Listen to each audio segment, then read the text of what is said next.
문의 주신 환자분의 경우에 자궁 내막증과 자궁 성근증 두 질환이 모두 다 있으시다고 하셨습니다. 자궁 내막증은 10년 전에 수술을 한번 하셨었는데 이 수술하고 한 2년 정도 지났을 때 이 재발을 하셔서 이 크기가 현재는 한 5cm 정도 된다고 하셨어요. 이 자궁 성근증은 원래 이 자궁 성근증 있다는 말은 없으셨는데 이번에 검진을 가셔서 자궁 성근증이 있다는 말을 듣게 되셨다고 해요. 이 검진을 가게 된 이유가 생리통이 최근에 한 3달 사이에 상당히 심해지셨다고 합니다. 그래서 생리통이 왜 이렇게 심하지 하고 검진을 가셨는데 이제 자궁 성근증도 있다라고 이 진단을 받으셨다고 해요. 이 환자분의 경우에 40대 초반이긴 하지만 아직 미혼이시고 또 임신 계획이 당장 있는 것은 아니지만 아무래도 자궁 내막증 수술을 2번 이상 하게 되면 난소 기능에 영향을 주지 않을까 해서 이때까지 수술을 미루셨다고 합니다. 그런데 생리통이 너무 심하니까 이 자궁 내막증 수술을 해야 되나 말아야 되나 고민이 된다라고 문의를 주셨어요.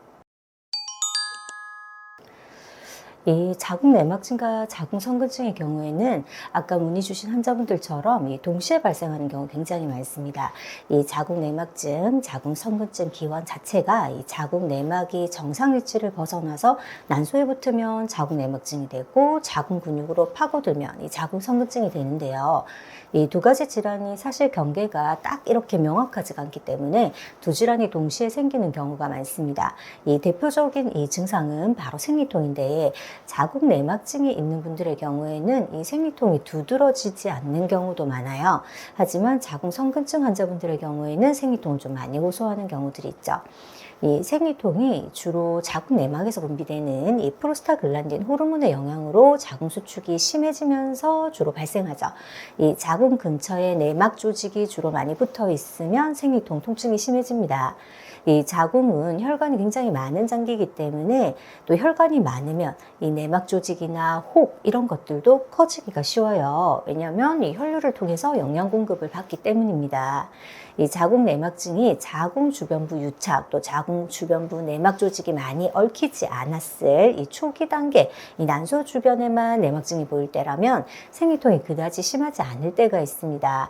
난소 주변을 잘 안 보기 때문에 또 자궁 내막증이 있는지도 모르고 계셨던 분들도 있고요. 증상이 없기 때문에 대체로 이 자궁 주변에 내막 조직이 막 얽혀 있거나 붙었을 때에는 통증이 심해지고 내막증인 경우에 또 성근증의 경우에는 자궁 근육 안에 파고 들어가 있기 때문에 자궁 내막증보다는 생리통을 조금 더 많이 느끼는 경우들이 많습니다.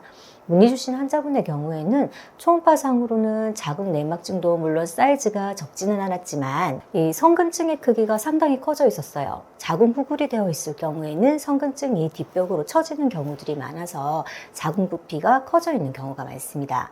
이런 경우에 주로 이 생리통을 심하게 호소하고 특히 이 생리 시작 전이라든지 생리 끝 이후에도 우리한 통증을 느끼는 경우들이 많으시죠. 이 자궁 내막증과 성근증이 병행되어 있을 경우에는 생리통을 줄일 때 어혈을 제거하는 것이 가장 기본적인 치료입니다. 이 어혈 한약을 복용해서 즉각적인 자궁 노폐물의 흡수를 도와주면서 또 침뜸 치료나 빗강 치료 등을 병행해서 염증을 수시로 제거해 주는 것이 필요해요.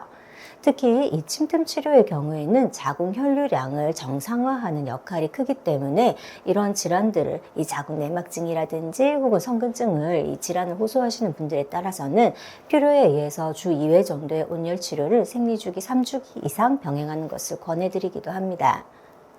보통은 증상이 먼저 개선이 되고 이후에 초음파상 병변 부위의 변화가 시작되는 것이 일반적인데요. 특히 자궁 내막증보다는 성근증이 초음파상 변화가 조금 더 빠르게 보이기도 해요.